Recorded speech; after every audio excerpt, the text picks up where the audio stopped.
Boa noite. Nossa primeira aula de vibrações mecânicas aqui no curso de Engenharia Mecânica. No período, já é o 7º período que vocês estão fazendo. Essa é uma disciplina de quantas horas? 3 horas semanais. Então, a gente tem um bom tempo aí para trabalhar a nossa teoria, os nossos exemplos. Eu vou tentar trabalhar um pouco mais com vocês um projeto mais de simulação quanto a isso, mas no final a gente já tenta ver como que se trabalha com isso na prática. E vou pedir para vocês também, quem tiver a condição de fazer os projetos, que nem eu vou mostrar aqui, vocês vão poder aprender bastante coisa. Nossa aula, então, de hoje vai ser um pouco mais sobre a introdução do que é o tema. Vocês já vão ver o que é vibrações, e eu vou pedir a participação de cada um de vocês. Então, toda hora eu vou chamar o nome de algum de vocês aí. Vocês podem conversar comigo e falar sobre o que eu estou pedindo. Então, hoje nossa aula de introdução a vibrações mecânicas. Vibração, qual que é a definição dela? Vibração é qualquer movimento oscilatório. Aqui eu tenho alguns exemplos, provavelmente, que vocês estão vendo aí, que, por exemplo, tem uma bomba vibratória, um motor vibratório, um ventilador, que também produz um efeito vibratório, uma transmissão por correia também, que tudo aquilo que se repete após um intervalo de tempo, a gente consegue ter um período disso aí, o período da repetição de cada uma dessas coisas. Agora, deixa eu já conversar com vocês aqui, eu quero mais exemplos. O que vocês acham aí que são máquinas vibratórias? Ô, Pedro Henrique, você está por aí?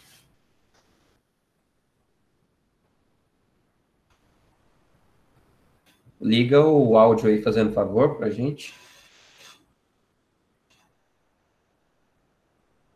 Sem microfone, você não está no celular? Você está onde?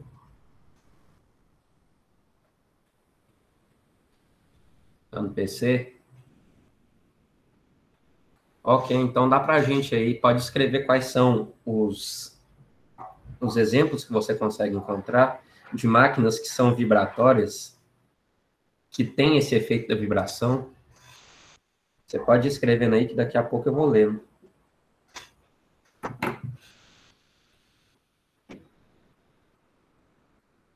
Ok, vamos lá, continuar. Então, nós sabemos que para ter a vibração é um movimento oscilatório. Oscilatório a gente pode interpretar, então, vai para cima, vai para baixo, vai para cima, vai para baixo. Ou fica andando em círculos, isso aí também é um movimento oscilatório. Ou faz exatamente o mesmo percurso sempre, com frequências diferentes ou com a mesma frequência. Isso a gente vai estudar também, quais são os efeitos aí dessas frequências no nosso estudo. Para a gente relembrar, o que é frequência e o que é período? Se vocês lembram em qual matéria que vocês viram isso, foi lá em Física 2. Em Física 2, a gente aprende um pouco mais sobre sinais, sobre ondas e como que a gente estudava isso. Por exemplo, aqui eu tenho um sinal. No caso, ele é um sinal oscilatório. A gente consegue ver que ele oscila em torno de um ponto médio, que no caso aqui é o deslocamento igual a zero. Mas não precisa ser num deslocamento igual a zero. Vibracal, o que é um vibracal? Você pode explicar para a gente? Eu não sei o que é um vibracal.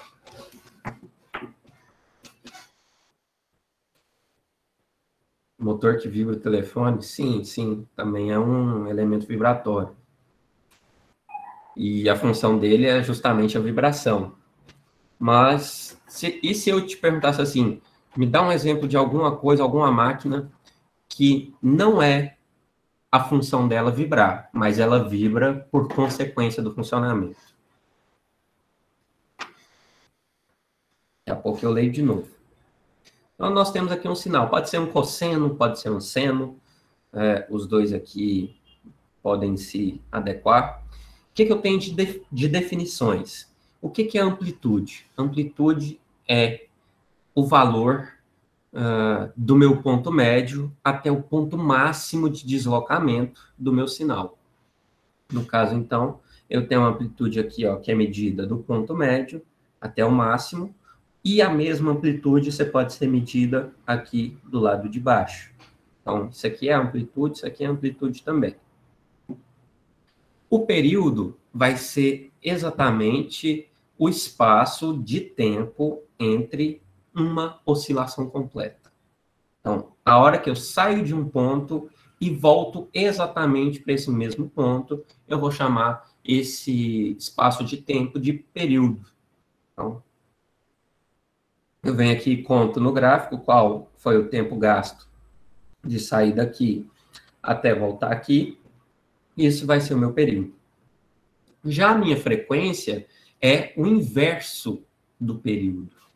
Quer dizer, então, quando eu tenho uma baixa frequência, eu vou ter um sinal mais largo, digamos assim, ele vai estar mais espaçado, ele demora mais tempo a repetir. Mas quando eu tenho uma alta frequência, é um sinal com menos intervalos, aqui os intervalos são menores. Então a gente tem mais oscilações num período de tempo. Tanto que, qual que é a unidade que a gente usa para o período? É segundos, o tempo. E a unidade que a gente utiliza para a frequência pode ser radianos por segundo. Radianos por segundo é o quanto que ele, digamos, se a gente estivesse pensando, por exemplo, num círculo, a gente está fazendo uma trajetória sempre num círculo. É quantas vezes ali que você dá uma volta num círculo num segundo, seria radianos por segundo, praticamente. Ou, se você quiser também trabalhar em hertz. Em hertz é 1 sobre segundos. A gente trabalha com essa unidade em hertz. Beleza.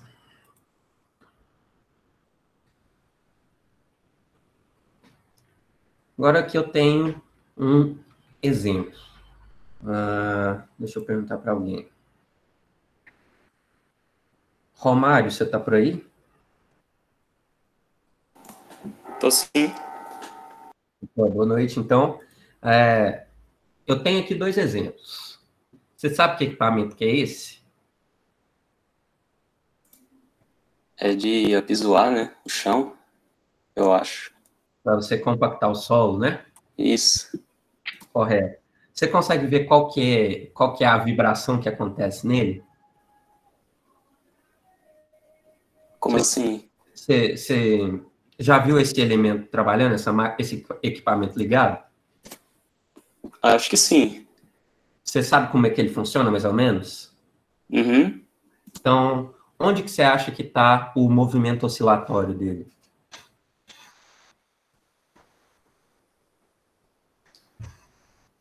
No mecanismo deles seria tipo na mola, sei lá, alguma coisa assim. Cima baixo, cima baixo.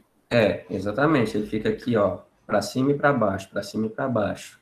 Então, essa aqui é o elemento de vibração que está acontecendo nesse nosso equipamento. Beleza, valeu. Agora, o Thalisson está por aí?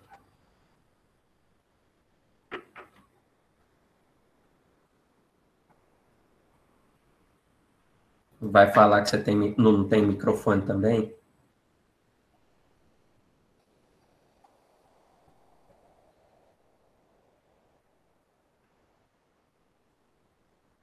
Não, próxima vez vocês providenciam um microfone. Tenta pelo celular, alguma coisa assim. Eu vou querer vocês todos participando. Vamos lá, para o próximo. Quem eu não tinha chamado ontem. Pra eu lembrar. Vinícius Gabriel, você está por aí?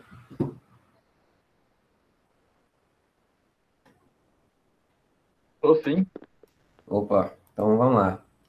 Você entendeu aqui que esse equipamento ele faz um movimento de cima para baixo e isso produz a nossa vibração, correto?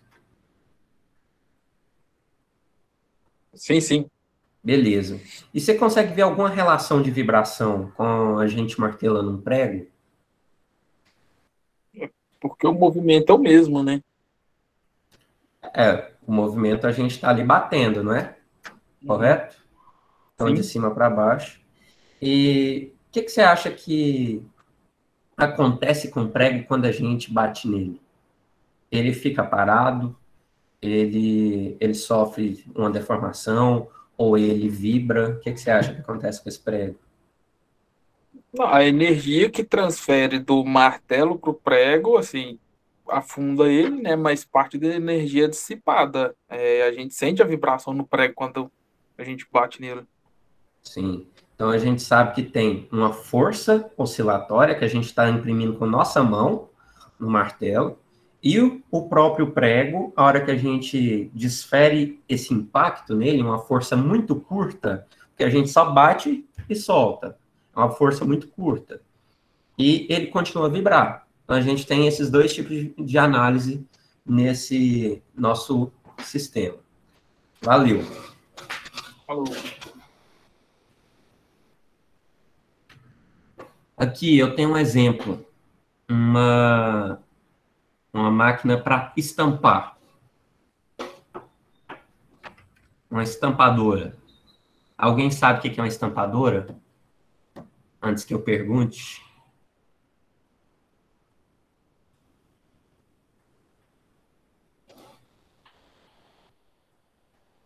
Ninguém? Então, vamos lá perguntar.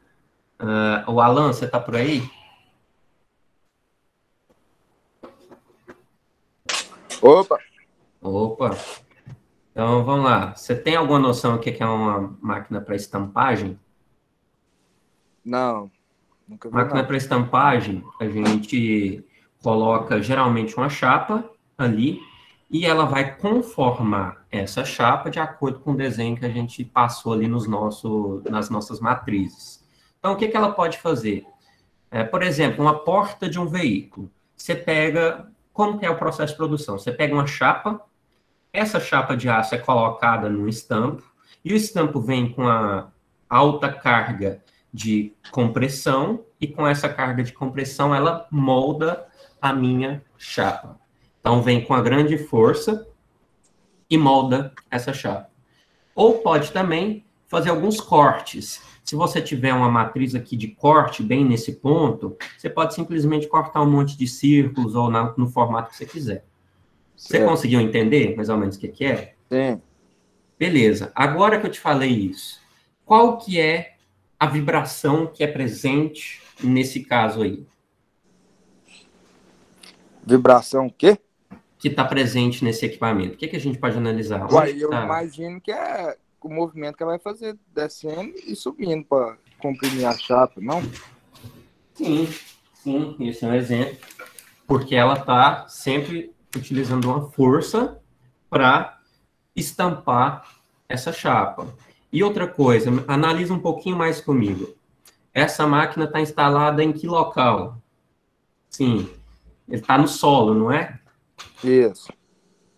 Se essa máquina trabalha com grandes cargas, você acha que a pessoa que está em volta vai sentir alguma coisa também? Ah, eu acredito que sim. E se por um acaso, se eu tivesse um torno, uma CNC de precisão bem do lado, você acha que isso seria viável? Não, acho que atrapalhado. Por quê? Uai, não sei, às vezes a passar a vibração pelo terreno, às vezes pode afetar os componentes elétricos da máquina, alguma coisa assim. Sim, Da não máquina só os sendo- componentes elétricos, né? Porque se você produz uma vibração que vai ser transmitida pelo solo até a outra máquina, você pode causar um defeito geométrico, né? Na própria peça. Então, Compreendido. obrigado. Valeu pela participação. Obrigado. Temos aqui uma CNC de 2 eixos, ou uma máquina cortadora a laser. No caso, isso aqui é uma fresadora CNC.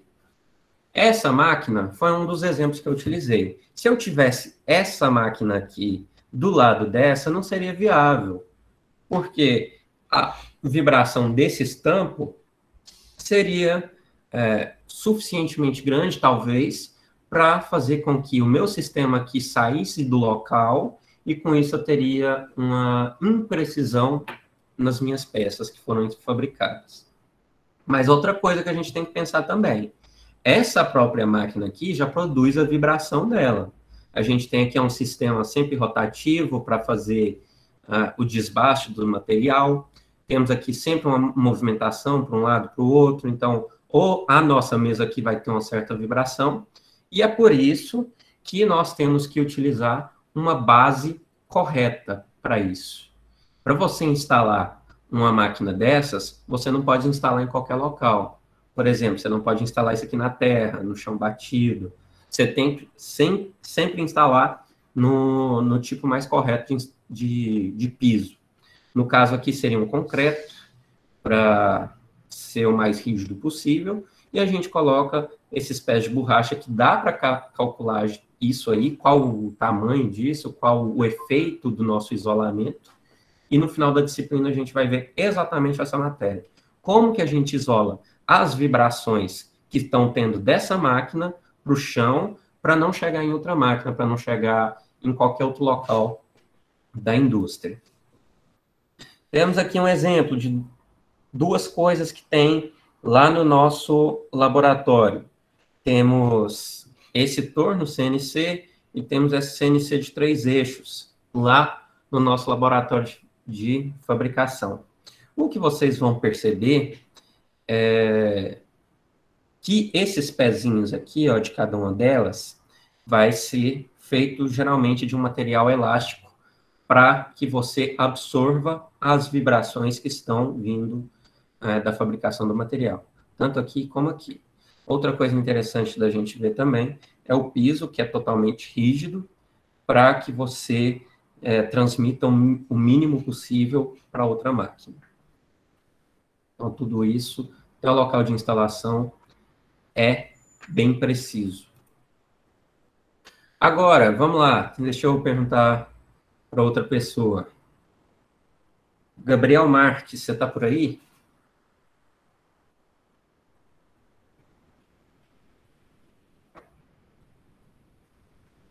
Você tem microfone, Gabriel?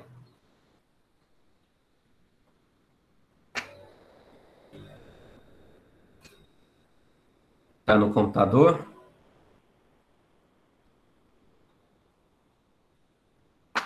Ok, gente. Então, próximas vezes aí, vocês deixem o celular do ladinho também, que vocês vão ter que participar.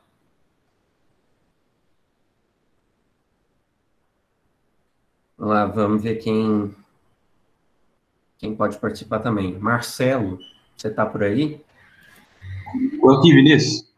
Beleza, então, dá uma olhadinha aí nesse exemplo que eu estou passando para vocês de um veículo.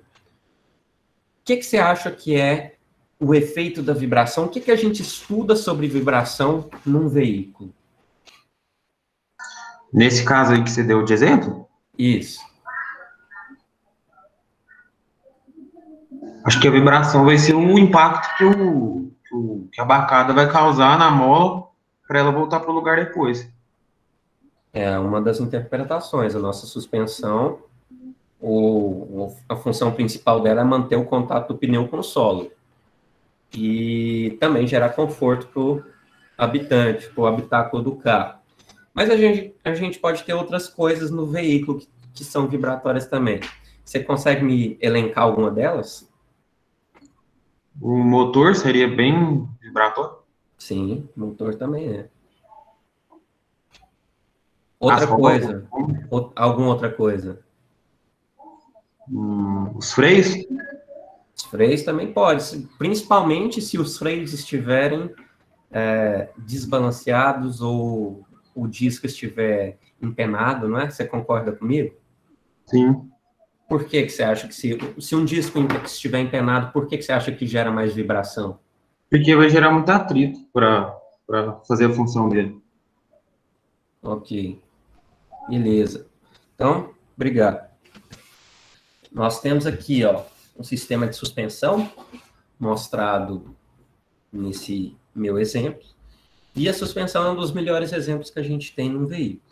Porque a função dela vai ser absorver os impactos do solo, manter o contato do pneu com o solo para garantir a estabilidade do veículo. Além disso, tem que garantir um conforto razoável para quem está aqui dentro. Eu tenho certeza que vocês já devem ter andado em veículos que não têm uma suspensão tão boa, você sente muito mais o impacto dos obstáculos do que em veículos que têm uma suspensão um pouquinho melhor. Então, a gente diz assim, quanto mais dura a sua suspensão, mais impacto você vai sentir. Mas, quanto mais dura a sua suspensão, mais desempenho você também costuma ter. Em alguns casos, em reta, por exemplo, né? Beleza. Então, aqui a gente tem a análise da vibração no nosso eixo, em cada roda, o impacto gerado por algum obstáculo, pela própria pista, porque a gente está considerando que a gente está no Brasil também, né? Vocês sabem que nenhuma pista aqui é 100% perfeita. Então, até uma pista que não tenha buraco vai ter muitas irregularidades. Pra vocês terem ideia, aqui na cidade tem algumas ruas que eu passo nelas e eu falo assim, é exatamente igual a uma pista de terra, mas só que tem asfalto por cima. Mas as irregularidades são absurdas. E eu tenho certeza que vocês conseguem pensar em algum lugar que é dessa forma também. Vinícius, Pode falar. você tinha falado quanto mais dura a suspensão, mais, digamos assim, mais Sem desempenho o conforto. carro, mais desempenho o carro tem no retão, no caso. Em relação vamos dizer assim, trator, máquina agrícola, essas coisas assim, qual função teria ali essa questão da vibração, né? Onde ela entra aí no caso? Então, num trator, você tem que pensar que é uma máquina bem maior, né? Um motor Sim. bem mais parrudo, Uhum. e o sistema, você sabe que ele costuma vibrar bastante, né? Sim, aí tem os coxins, né, que ajudam um pouco, né, a questão do suporte ali. Só que na máquina agrícola, ela está sendo projetada para trabalhar num terreno totalmente acidentado. É o terreno mais acidentado que existe, a máquina agrícola está ali. Uhum. E por isso, então, a gente já tem o motor, que vai causar uma vibração enorme, correto? A gente vai ter o terreno, que está causando uma vibração enorme. Uhum. E qual que é a nossa principal, assim, preocupação? É na integridade estrutural do nosso veículo. Porque depois que você tem tantos efeitos vibratórios assim, você começa a ter o perigo de quebra dos outros componentes, ou porque você está gerando um fenômeno de fadiga, porque exatamente a vibração pode gerar o fenômeno de fadiga nos componentes, você pode estar gerando o desaperto de parafusos dentro do seu veículo, você pode estar gerando também a quebra pelo impacto resultante de vibrações e também, por fim, através da ressonância, você pode estar causando também a ruptura de algum elemento por causa da variação muito grande da amplitude. A gente vai ver o que é a ressonância daqui a pouquinho. Mas é basicamente isso, a gente tem que ter isso em mente no projeto de uma máquina agrícola. Obrigado. Beleza. Temos aqui, ó, um motor, também uma alta fonte de vibração. É um motor rotativo, então ele fica aqui sempre oscilando. E essa oscilação produz uma vibração na mesma frequência? Não, sempre em frequências diferentes. Eu gostaria de perguntar para vocês. Eu falei disso agora, eu quero ver se alguém se liga com o que eu falei. Deixa eu ver. Júnior, você de novo. Sim, Vinícius, boa noite. Boa noite. Você já escutou falar de ressonância? De ressonância, não. Ressonância é quando a gente atinge a frequência natural da estrutura que a gente está analisando. E quando atinge essa frequência, acontece alguma coisa. Alguma coisa acontece. Então, eu vou analisar com você. Você já teve em algum veículo, em algum momento que você parou o veículo, você estava ali com o motor ligado, e algum dos espelhos começou a tremer um pouco mais, ou o vidro começou a tremer um pouco mais, alguma coisa do carro começou a tremer? Acho que já sim. Ou até o câmbio mesmo começa a tremer? Uhum. Então, Nesse caso, eu estou te falando exatamente o que está acontecendo uma ressonância. Porque Certo. a frequência de excitação do meu veículo, do motor, ali, ó, o motor está produzindo uma rotação e essa rotação tem uma certa frequência. Então, aquela frequência específica está produzindo esse movimento. E por isso que quanto mais barulho você escuta no seu carro, pior projetado é o seu veículo quanto a isso. Você consegue Certo. entender como que a gente tem que projetar um veículo para evitar isso?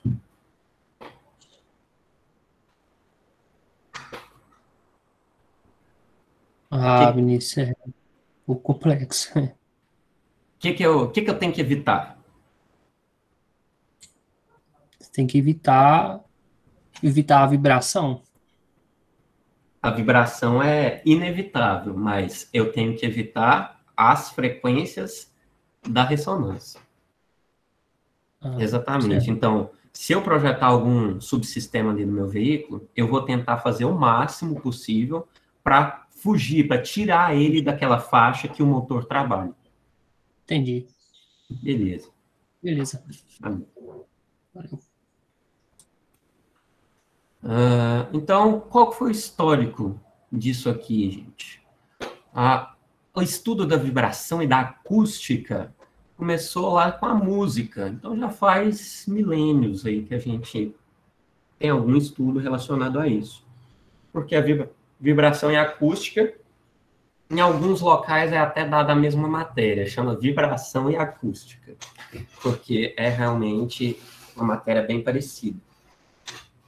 Então, o Pitágoras foi o primeiro que deu um caráter mais científico para isso. O que foi o caráter científico? Ele descobriu ali, através das notas musicais, que dava para você produzir através aqui da colocação dos dedos numa corda, o que era uma meia abaixo, uma oitava abaixo, uma quinta abaixo, uma quarta, ou seja, isso em termos musicais. E tudo isso tem um sentido para a gente. Como que a gente altera as frequências através disso aqui. Então, o Pitágoras foi um dos primeiros. Ó, ele trabalhava com esses sininhos lá, trabalhava também com aqueles copinhos para você fazer uns barulhos, outros equipamentos de som. Ele estudava bastante isso. Então, vejam que faz tempo demais. Temos aqui também o primeiro sismógrafo. O primeiro sismógrafo, o que é um sismógrafo, gente? Alguém sabe o que é o sismógrafo?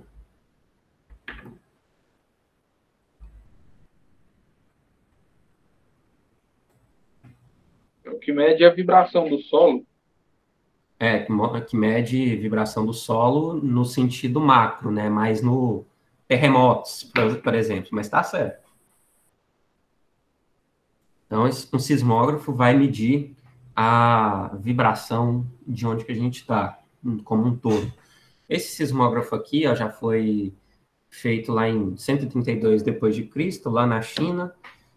Ele funcionava através de um sistema de vibração aqui dentro, e esse sistema de vibração acionava esse equipamento e saía uma bolinha desses dragões aqui, ó, e caía na boca do sapo. E quando isso acontecia, você sabia que estava vindo um terremoto. Esse aqui foi um dos primeiros equipamentos que a gente tem ideia. Olha aqui, ó, como é que ele é internamente. Internamente, ele tinha aqui um monte de hastes. Essas hastes ficavam no meio paradas, né? E se por um acaso começasse a ter alguma vibração anormal da rotação da Terra, o que acontecia? Esse pêndulo aqui no meio começava a balançar. E com esse pêndulo balançando, ele liberava a boca do dragão, e liberando essa boca do dragão, caía uma esfera na boca do sapo, você saberia que estava tendo uma vibração aí, tinha um movimento de placas tectônicas, né, que na época eles não sabiam. Então, é bem interessante. um negócio desse aqui. E hoje evoluímos, né? Já evoluímos um pouco, temos um sismógrafo já um pouco mais moderno. Esse sismógrafo aqui que utiliza de equipamentos eletrônicos, de sensores eletrônicos, para que a gente consiga entender qual que é o comportamento do local que a gente está. Não sei se vocês lembram, né? O Brasil não é um local que tem não tem tanta incidência de terremoto, né? Mas de vez em quando, se alguém sente alguma coisa. Acho que foi ano retrasado, passado, teve um evento aí que foi memorável para as pessoas. E no Brasil, eu fico pensando assim, se a Terra começar a tremer, vai ser muita gente desesperada, porque lá no Japão, que está todo mundo acostumado, tem tremor toda semana, eles ficam desesperados, imagina a gente aqui que nunca viu um negócio desse.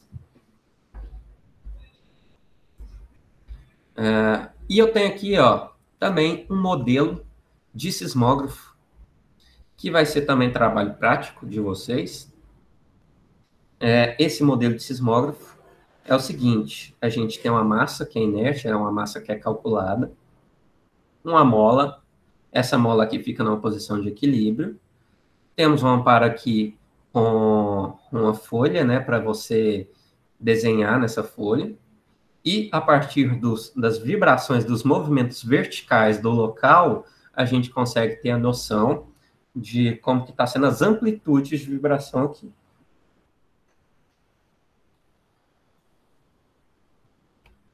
Outras pessoas que estudaram isso?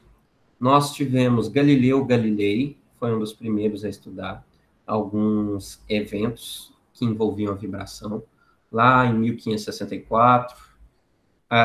Tivemos também o nosso... esse aqui eu vou até perguntar. Quem que é esse cara aí da direita?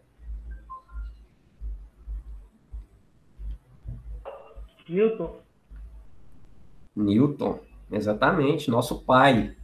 É o pai da engenharia. É o cara mais cabuloso que existiu. Ele e o Einstein foram os caras mais cabulosos que existiram.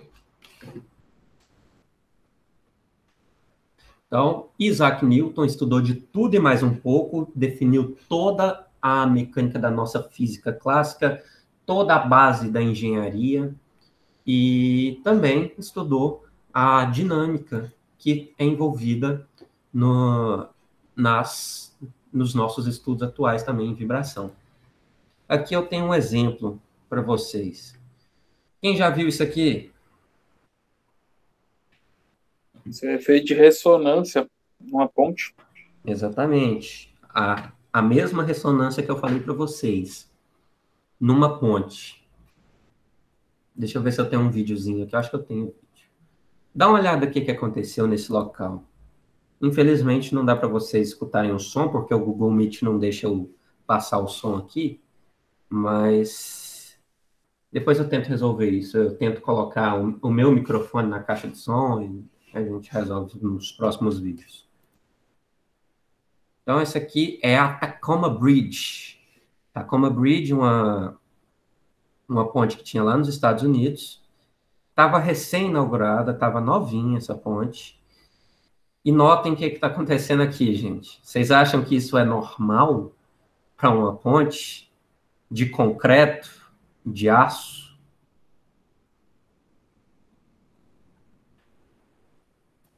E outra coisa, isso parece ser até mentira, né? Se a gente está vendo assim, não, um negócio desse não acontece, não. O aço e o concreto não fazem isso.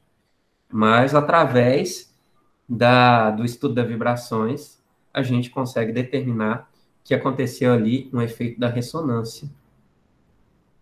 Então, quer dizer, alguma coisa provocou a ressonância nisso aqui. E o povo lá todo tranquilo, indo embora, uma ponte mexendo assim, parecia ser muito comum. Vinícius, e o que pode ter ocasionado isso? Calma aí que eu vou perguntar isso agora para vocês. Alguns fatores. Olha lá, ela caindo.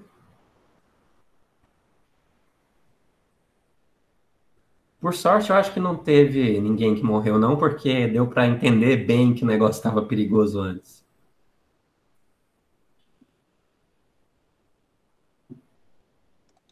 Agora, é isso que eu vou conversar com vocês. Deixa eu ver alguém para participar aqui comigo. O Rodrigo, tá por aí? Tô. Rodrigo, o que você acha que pode ter causado essa ressonância nessa ponte? Talvez o vento batendo na ponte e na estrutura metálica dela. Os cabos. Exatamente. Você acertou de primeira. Então, o que causou essa ressonância foi a frequência que o vento estava incidindo sobre a ponte. E me fala, onde que foi o erro nisso aí?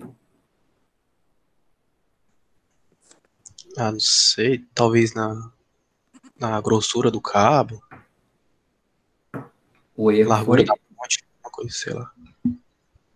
o erro foi do engenheiro, porque ele não analisou a dinâmica do problema. A dinâmica do problema foi que você projeta uma estrutura, tem como você ver quais são as frequências naturais da sua estrutura. E eu tinha falado para vocês antes que a ressonância só acontece quando a gente atinge uma dessas frequências naturais. Então, se eu tinha a condição de calcular essas frequências naturais e não calculei, o erro foi meu. Porque foi algo básico, mas só que serviu de atenção para todos os outros engenheiros que passaram a formar desde isso aí. Mas nessa época aí usava esses medidores de ressonância aí? Não, não existe velho. não é medidor de ressonância, a gente tem como calcular na mão quais são as... O Vinícius tá com barulho aí. Eita. Felipe, é assim, na época, o que a gente já tinha? Eita, de novo. Peraí, deixa eu silenciar.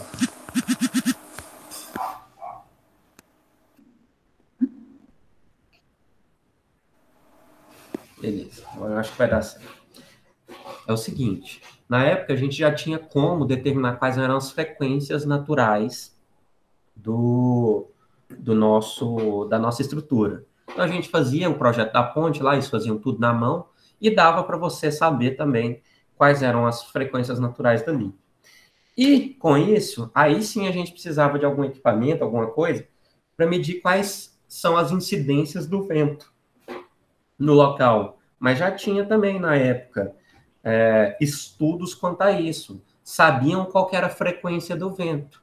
Só que esqueceram de fazer o cálculo junto com a ponte. Aí deu bem ruim. Acho que essa ponte aí não durou nem um ano. E ela já foi a colapso. Ô Vinícius, então quer dizer que a partir dos cálculos aí, a gente, vamos dizer assim, um negócio para evitar essa ressonância devido ao fluxo do vento, a gente poderia mexer na estrutura, no jeito que é feito a ponte, no caso, a maneira que ela, a distância, por exemplo, que tem de uma torre na outra. Sim, exatamente isso. A gente mexeria na geometria do nosso problema. É a mesma coisa com o projeto de qualquer equipamento mecânico, gente. Se por um acaso a gente está tendo fenômeno da ressonância numa engrenagem, uma engrenagem do nosso câmbio está tendo fenômeno de ressonância, o que você tem que fazer é redesenhar aquela engrenagem para que você retire ela dessa abrangência da ressonância. A ponte seria a mesma coisa. Você teria que deixar o vão maior ou menor, dependendo do que fosse, deixar uma coluna um pouco mais fina ou mais grossa, mudar o formato ali de alguma coisa, para que você mudasse a inércia, e assim você ia mudar os efeitos do vento ali. Mas só que a gente ainda tem exemplos disso, gente. Para vocês terem ideia, quando a gente vai num prédio muito alto mesmo, digamos assim, 50 andares para cima, e dependendo da incidência de vento, você sente o prédio balançando. é notório, você sente o prédio balançando. Mas isso já é totalmente planejado.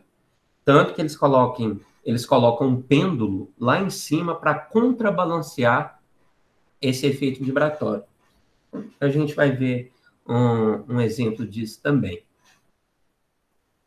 Então, se algum dia vocês forem num lugar bem alto, numa torre bem alta, presta atenção na vibração do local. Ô Vinícius, quando constrói prédio lá no Japão, eu vi tem uma torre bem alta lá, ela tem uns amortecedor, é para isso aí, para diminuir a força do vento, ou lá é no caso de terremoto? Na verdade, dos dois, mas principalmente para terremoto. O terremoto é muito mais, digamos assim, impactante, agressivo. O que eles fazem lá? Eles colocam lá na fundação coisas para absorver o impacto. Então, a fundação deles já tem um diferencial quanto a isso. Os tirantes que eles colocam lá já tem uns elementos de mola para que você consiga absorver isso. E lá em cima do prédio também tem esse pêndulo inverso que, quando o prédio vai para um lado, o pêndulo vai para o outro para contrabalancear. E fica sempre assim. E os prédios lá são a melhor tecnologia que tem nisso, porque eles tiveram que se adaptar da melhor forma possível, né? Se os prédios de lá ainda não caíram, quer dizer que os prédios lá são muito bons, porque eles estão numa área extremamente sujeita a terremotos. Vamos lá.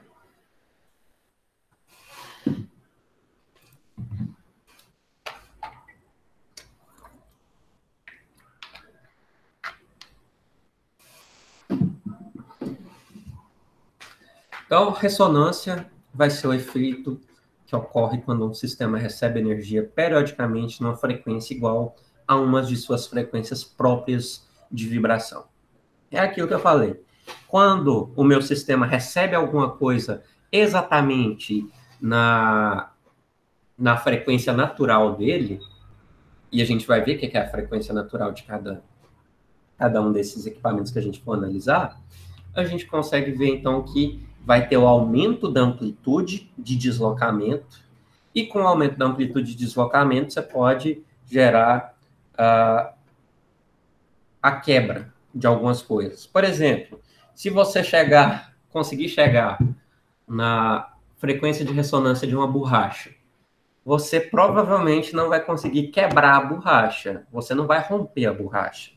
Mas se por um acaso você estiver olhando para um material muito frágil, por exemplo, um cristal, um vidro, você vai ver que quando você tem uma amplitude um pouquinho maior de deslocamento, já gera trincas, e essas trincas fazem o nosso material colapsar, que é esse caso aqui.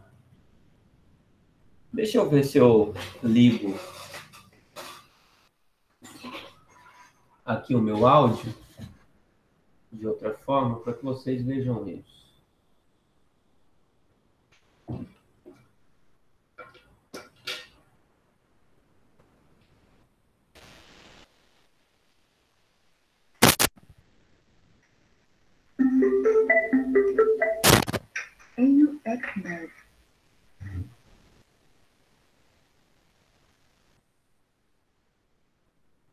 Eu vou colocar um vídeo aqui com o meu microfone mais perto. Shockwaves from a punch can do damage to the human body. Now we're going to time it at 10,000 frames per second to see how sound. Então aqui está falando que vai fazer 10.000 frames por segundo para que a gente consiga ver o que está acontecendo. Quando essas pessoas aí que têm um certo timbre de voz, né, eles conseguem chegar na frequência dessas taças de cristal.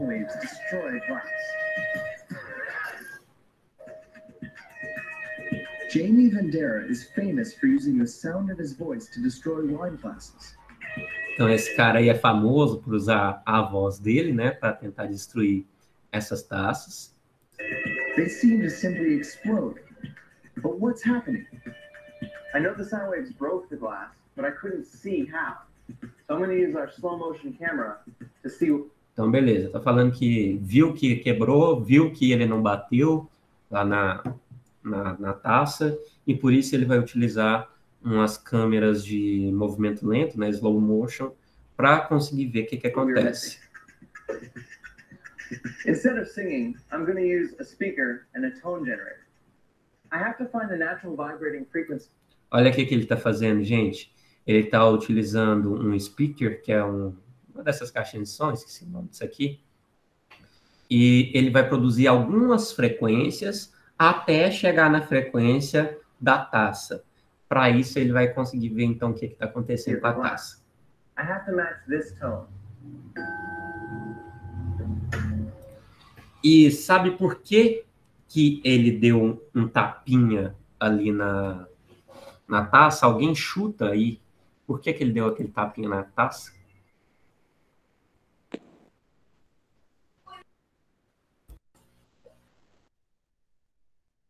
Para captar a onda, a frequência, aliás, da vibração da taça. Ele fez aquele peteleco lá para ele descobrir qual que é a frequência natural, para ele chegar exatamente naquela frequência. Porque como que a gente descobre a frequência natural de alguma coisa? Dá para descobrir a frequência natural de praticamente tudo, né? Mas a gente não tem equipamento suficiente para ser tão preciso em alguns, né? Por exemplo, se eu quiser a frequência natural disso aqui, eu venho aqui e dou um tapa nisso aqui. Quer dizer que eu produzi uma força de excitação inicial. Eu dei um tapa nisso aqui. Então, ela começou a vibrar. E essa vibração que ela mesma produziu depois que eu soltei é a frequência natural dela. É a frequência que ela vibra quando não tem nenhuma força agindo sobre ela. Então, eu dei o peteleco, ela começou a vibrar sozinha, e essa é a frequência natural. Por isso que ele deu aquele peteleco para descobrir.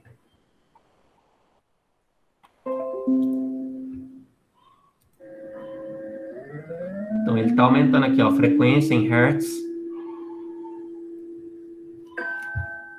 That's it. This is the exact tone to make this particular glass vibrate. Então, ele está exatamente na frequência para fazer a taça vibrar. When the tone is loud enough, the glass will shatter. I can feel the glass shaking, but I can't see it. Então, ele está falando que está sentindo a taça vibrar, mas ele ainda não consegue ver. If I add a straw, then it's more obvious.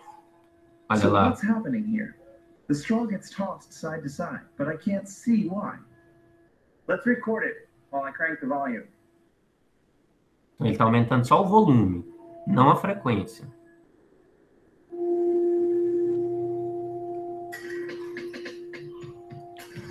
Então, vejam que a taça estourou, né? Colapsou. All right, I took 10,000 frames per second, and I took 1 second. If I were to play back this whole video, it would take 8 minutes to get through. Olha aí o que aconteceu, gente. Oh, this is amazing. Esses são os modos de vibração da nossa taça. Então, vocês vejam que ela estava vibrando de um jeito específico. Esse jeito específico é exatamente... Dá para calcular também qual que é a forma com que alguma coisa vai vibrar de acordo com as frequências. E a gente tem programas que utilizamos para simulação, tanto que eu falei que eu quero fazer esses trabalhos mais práticos no final, que a gente consegue descobrir a frequência natural de peças complexas, porque para a gente calcular isso aí na mão, eu diria que é quase impossível. 37 times a second, the same rate as the sound waves. If I draw in the sound waves, you can see what's happening. One wave comes out of the speaker and pushes the side of the wine glass. Aqui está The falando do glass sinal. bounces back just when another sound wave pushes it again.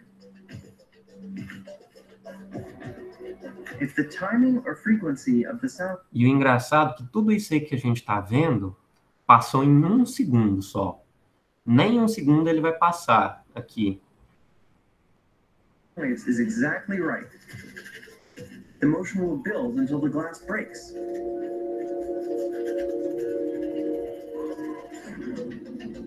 Então vejam que o colapso acontece depois que a gente sujeita a nossa peça a essas frequências.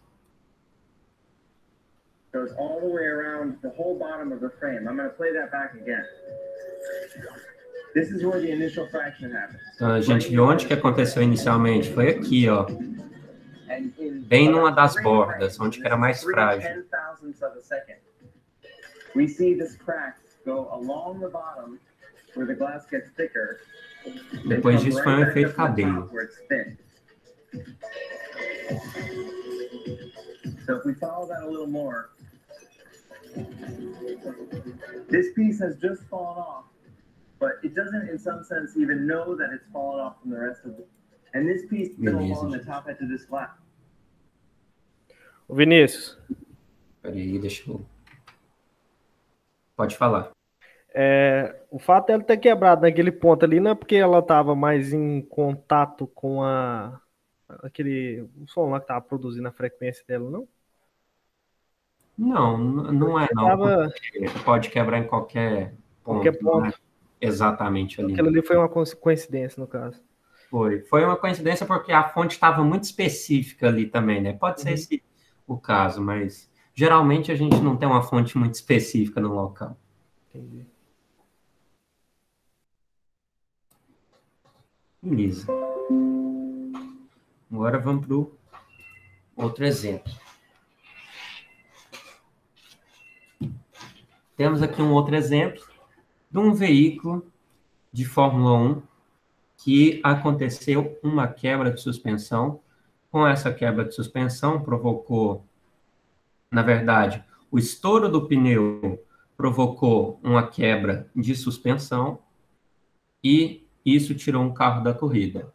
Alguém tem ideia de por que muitos pneus estouram, que não seja por objetos pontiagudos na pista? Pressão demais dentro do pneu, temperatura.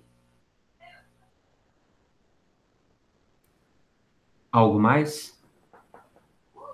Irregularidade na pista. Atrito. Também. Mas, principalmente, nesse caso aí de Fórmula 1, o piloto, o ideal para ele é sempre trabalhar com um pneu totalmente uniforme, com uma borracha totalmente nova.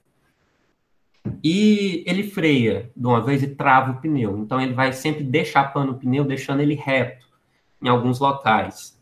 E deixando ele assim reto, o que acontece? Você vai ter uma roda desbalanceada, uma roda que esteja causando efeitos vibratórios mais do que o comum. E dessa forma, se você está tendo um efeito vibratório maior, você consegue chegar em frequências que não estavam projetadas no seu veículo.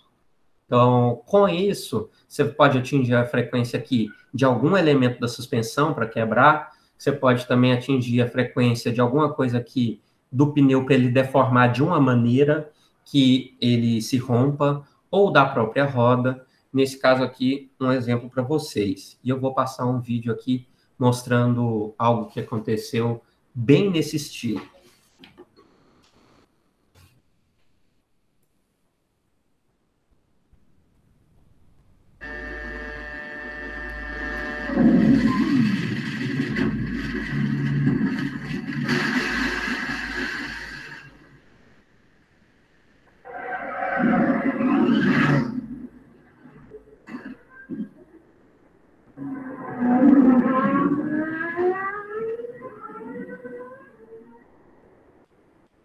O que eu posso analisar disso aqui, gente? Vocês viram que não é normal, né? 2 pneus aí se desgarrarem do veículo do nada, numa reta. Vocês viram que as rodas saíram? Quer dizer, então, você tinha um nível de vibração ali na roda que não estava planejada.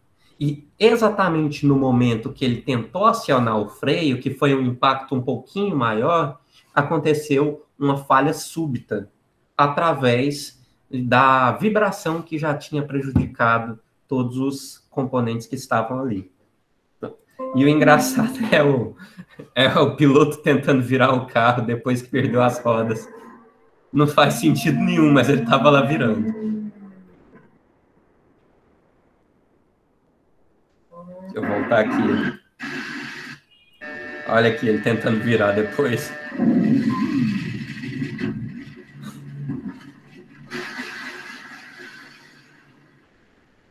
É porque é algo tão assim, inacreditável de acontecer que ele tentou virar por instinto, né? Mas não fazia sentido. Essa RBR do Mark Webber aí deu muito problema, inclusive numa corrida. Ele deu uma encostadinha no carro da Lotus e voou. Você lembra disso? Que deu uma encostadinha na roda de trás, aí o vento chegou e... Esse é um caso lá da RBR, né? É, desse mesmo carro aí, eu acho que esse carro aí é o de 2007, 2008, sei lá. Foi com o Mark Webber. Logo quando o Sebastian Vettel começou a engrenar, o outro carro só dava problema. Esse cara aí, ele é muito sem sorte. Esse cara aqui era da STR, aquela outra equipe da RBR. Acho que isso aqui era 2009 que aconteceu. Esses bicos grandes aqui para cima era 2009. Aí o que aconteceu nesse caso do Mark Webber, que você está me falando? Foi um caso para aerodinâmica, porque o carro encostou na traseira do outro, levantou um pouco o bico, e com essa levantada de bico, toda a força, toda a carga aerodinâmica que estava deixando ele no chão, começou a levantar ele. Por isso, então, ele deu um 360 graus no ar e caiu ainda de forma normal, né? Ele deu 360 e voltou normal. Esse aqui foi o Sebastian Buemi que aconteceu isso. E tem outro exemplo também da Fórmula 1, e essa dá para vocês verem por mais tempo o negócio acontecendo. E o que dá mais dó nesse caso é que faltava 2 voltas para acabar a corrida e o cara estava em primeiro colocado. É o Hackney, esse cara aí. Esse aí é mais sem sorte que o Web. Esse aqui é o Raikkonen. Hackney. Aquele cara em 99 era para ele ganhar, mas deu uma zebrinha. Acontece. Deixa eu mostrar. O motor da Mercedes era muito esquisito. Tinha dois finlandeses, né, na McLaren. Teve primeiro o Hakkinen e depois o Raikkonen. O Raikkonen, o homem de gelo. Que inclusive está até hoje. E o Kimi Raikkonen. Bora lá. Olha aqui esse pneu, gente. O que ele está tendo de errado? O outro pneu está certinho, mas o que está acontecendo com esse aqui? Ele tá rodando meio esquisito, ele tá errado. O pneu foi de chapado, ele tá com muita vibração. E a roda tá solta. Olha lá, ó. O pneu foi deixapado por causa de uma freada que ele deu e começou a vibrar muito.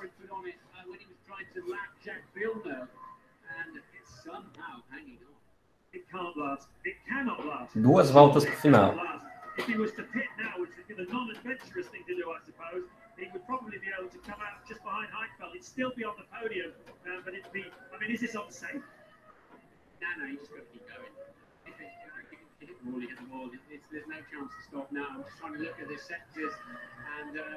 É pouquinho. On Alonso. Alonso's taken a second out of his lead, and now look how much closer he is. And Alonso with the full braking ability of that Renault. We are going to see a showdown in the final few laps. Aí, ó, vai faltar uma volta pro final. I was in the stadium in Istanbul. I was shaking for the whole of the second half, and I'm shaking again now because this is the most fantastic finish to a Formula One race. Raikkonen is under real pressure. There it goes. The tire lets go. He just misses the VAR. And I said he should have pitted. I told you he would have got a podium if he pitted. Instead of which he's going to get absolutely nothing. Olha aí. O que aconteceu, gente? aquele mesmo pneu que estava causando uma vibração excessiva no veículo fez com que o sistema todo falhasse e ele perdesse aquela roda. Então, ele não quis ir para os boxes, né, para tentar ganhar, e realmente estragou foi o carro inteiro. Ô Vinícius, esse pneu raiado aí, ele não usa mais por conta da questão da vibração, e quando ele freia, por ele ser raiado, ele perde mais material e fica mais sujeito a essa vibração? Não é por isso não. Não se usa ele simplesmente pelo fato que eles quiseram voltar para o pneu slick, porque o pneu slick tem mais desempenho do que o pneu com ranhuras.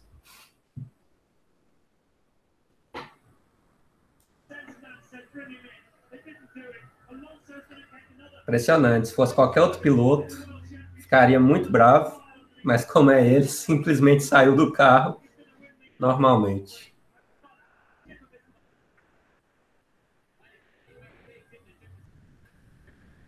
Então, aqui a repetição do que aconteceu.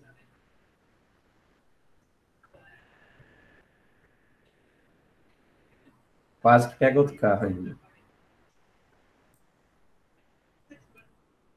E vamos ver na câmera dele.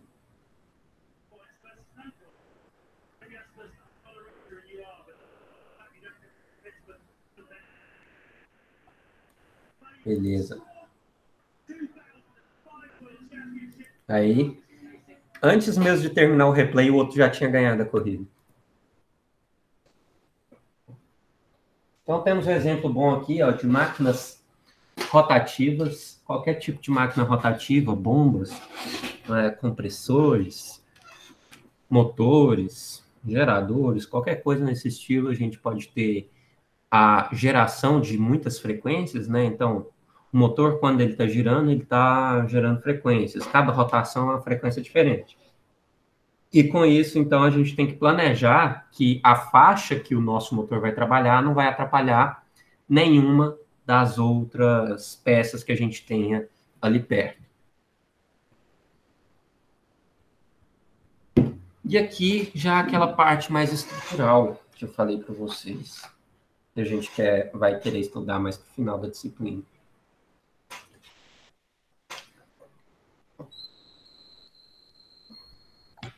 Vinícius, você vai fazer alguma simulação no SolidWorks ou não?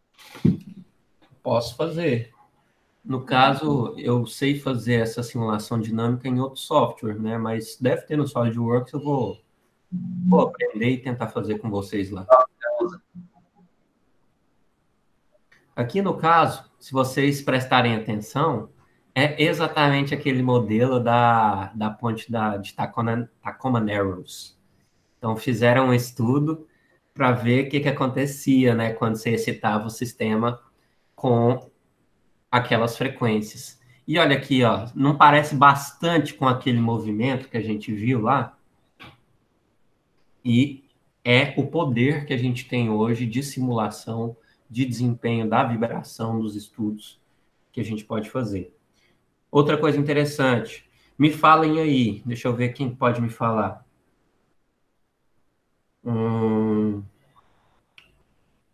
Marcos Vinícius, você está por aí?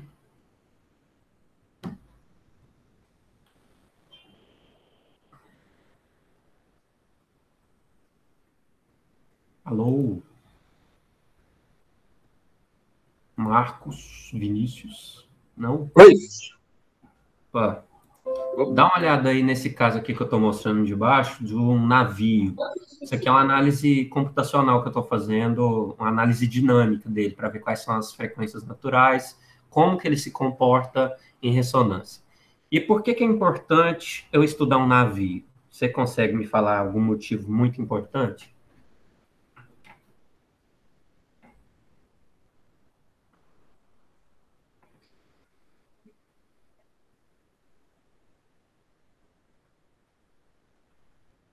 Alô?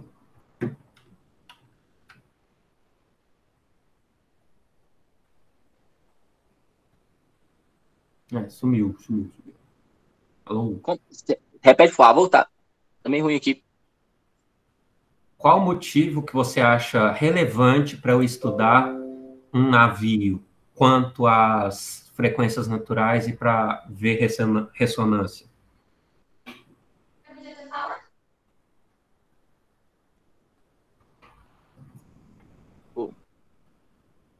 Pra não matar ninguém. Também, né? Óbvio, mas por que é importante fazer isso? Onde que ele está inserido um navio? Para a questão de flutuabilidade dele? Não só isso. Sim, eu quero que você pense, por exemplo, um navio que é intercontinental.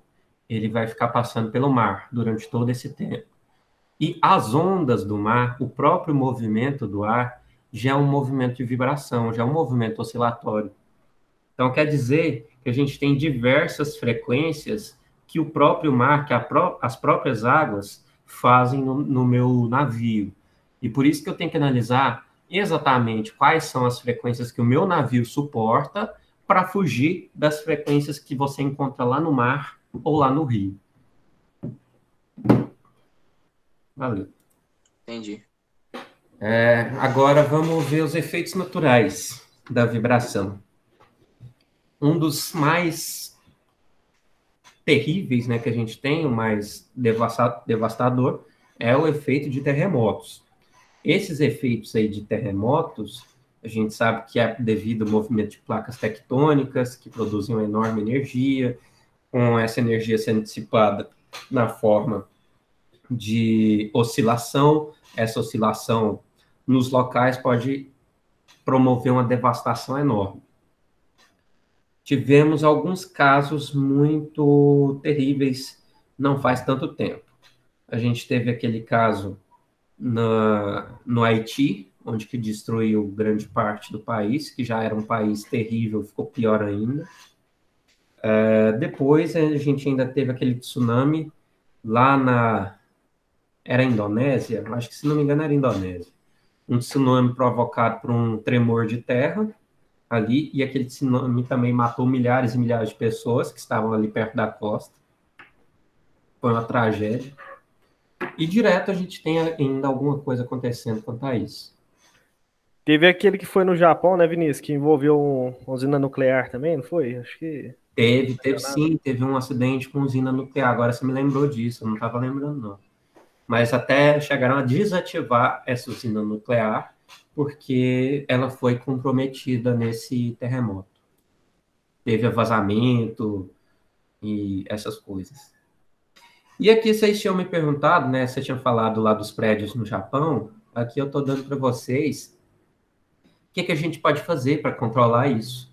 Então, a gente coloca esses dispositivos aqui para absorver essa oscilação em locais específicos, né? A gente tem dispositivos exatamente para isso, para absorver a vibração e dissipar ela.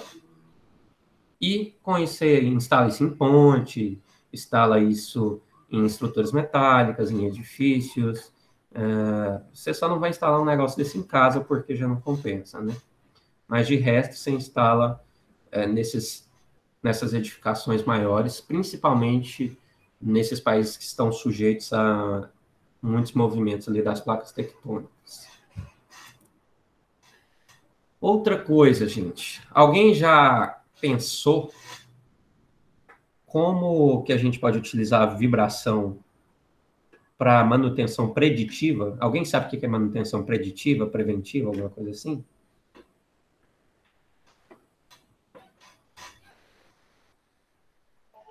Baseada no monitoramento da máquina? Sim, baseado no monitoramento. Então, eu tenho alguns tipos de manutenção: preditiva, a preventiva e a corretiva. A corretiva é a mais simples de todas, é aquela quebrou a máquina, para tudo e conserta. A preventiva é aquela que, antes de quebrar, você para a máquina e dá uma revisão nela. E a preditiva é aquela que você acompanha os sinais que a sua máquina está te dando. Então, de acordo com a vibração da sua máquina, por exemplo, como que você faz uma medida de vibração de uma máquina dessa? Você vai lá na máquina perfeita e faz a medida. Olha, as frequências dessa máquina são essa e essa e essa. Beleza, você descobriu as frequências. Aí, depois disso, você vai lá acompanhando periodicamente com um medidor de vibração, que é esse equipamentozinho aí que eu mostrei para vocês. E com esse medidor, você vai vendo assim, olha, tem uma frequência aqui que está esquisita. Essa frequência esquisita, ela costuma ser um defeito de rolamento. Aí, o que você vai fazer? Antes de quebrar a máquina, você vai lá, para a máquina, substitui o rolamento, que geralmente, na maioria dos casos, é esse que é o problema. Aí, você pode voltar a funcionar a sua máquina. Então, a predição de alguma coisa é quando a gente vai utilizando de dados da própria máquina para nos falar se tem algo errado ou não.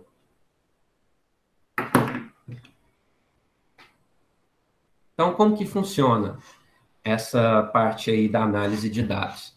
A gente pega os dados dessas máquinas através de um equipamento eletrônico. Esse equipamento eletrônico vai passar por um tratamento de dados. Esse tratamento de dados vai dar para a gente, então, um sinal no tempo. Ou seja, o quanto que a máquina sobe ou desce no período de tempo. Qual que é a frequência dela. E depois disso, a gente faz uma análise no domínio da frequência. Eu aplico aqui uma técnica que chama a transformada de Fourier, para eu entender quais são as frequências que estão acontecendo aqui dentro, quais são as frequências naturais dela e quais são as frequências que está trabalhando. Porque se uma dessas frequências, que são essas barrinhas aqui, estiver diferente do que estava sendo projetado, quer dizer, então, tem algo errado naquele equipamento. Usamos também para acústica. A acústica do veículo é aquela área que a gente vai estudar se o seu veículo não fica rangendo, se não fica com barulhinho para aqui e para lá, e isso pode incomodar muito os ocupantes. Por isso que a gente faz também essa análise acústica, de ver quais são os níveis de barulho que a gente tem em cada nível de ruído que a gente tem em cada parte do veículo. Vinícius, aí na época do Fusca não, né, Vinícius? Oi? Fusca, tudo sacanagem, caralho. Não tinha isso aí na época do Fusca não, né? Não.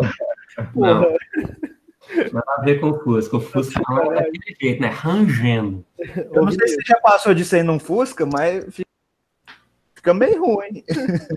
Eu já tive a 160 num Fusca. Foi uma das coisas mais insanas que eu já vi na vida. Eu tô falando, eu também já andei de 160 no Fit on Fire, é bem radical. É bem diferente.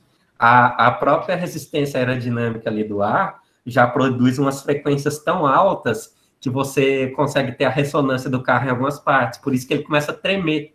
Não, o Fit on parece uma batedeira só. Até o banco de trás ali, nu. É desse Foi jeito. bem naquela descidinha aí, indo pro PO, sabe? Onde tem um... O Marcos lembra, o Marcos estava comigo no carro. Desse dia, foi doido. 40. O outro... Tem essa ousadia, não. É complicado mesmo. Tem uns carros que é desse jeito. Não tem Vinícius. jeito. Pode falar. Sobre o aparelho lá que faz o monitoramento da vibração, esses aparelhos, eles funcionam de que jeito? Tipo assim, essa leitura é feita em cima do mancal ou do rolamento, ou ela consegue pegar o sistema como um todo e fazer aquela, vamos dizer assim, aquele isolamento de tal ponto? Não, tem os locais corretos que você consegue colocar para ter uma medição melhor.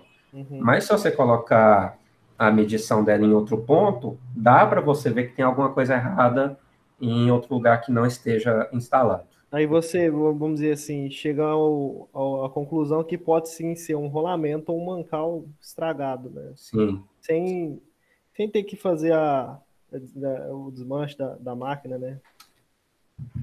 Isso, exatamente. Entendi. Gente, é isso por hoje. Só essa semana a gente termina aqui nesse horário. Na semana que vem voltamos com a aula normal, já com exercício, com um pouco mais de matéria. Espero que desse jeito, de eu perguntando um pouquinho mais para vocês consigam entender um pouquinho melhor, né? Porque daqui a pouco a gente vai entrar em muita equação. Essa é aquela disciplina que vocês viram no final de dinâmica de máquinas. É exatamente aquilo e mais. Então, gente, deixa eu encerrar a gravação aqui. Muito obrigado a vocês.